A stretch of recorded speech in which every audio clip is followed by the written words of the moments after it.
নমস্কার বন্ধুরা, সকাল সকাল উঠে ভাত বসিয়ে দিয়েছি। সয়াবিন আলু পটলের তরকারি করব, উচ্ছে ভাজা করব।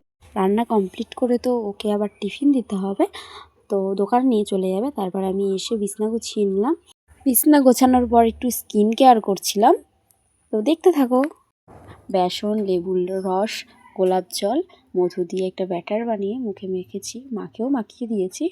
আর এই যে স্নান করে চলে এসেছি, আমি এখন পুজো দিয়ে নেব।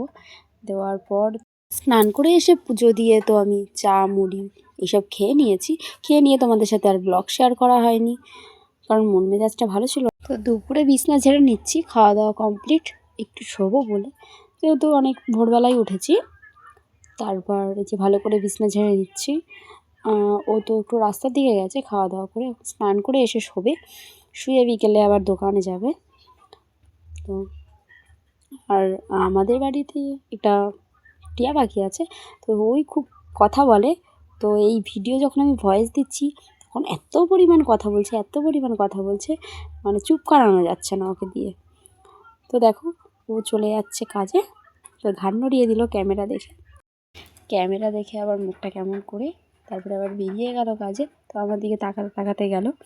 তো আমি আর মা বিকেলে শুয়েছিলাম, তো মায়ের দিকে একটু আবার ক্যামেরা দেখালাম। তারপর সন্ধে দেওয়ার সময় ক্যামেরাকে ধরে দেবে, তখন মা বলছে যে দাও আমি একটু ধরে দিই। ব্লগটা এখানেই শেষ করছি। পাশে থেকো, লাইক কমেন্ট শেয়ার অবশ্যই করো।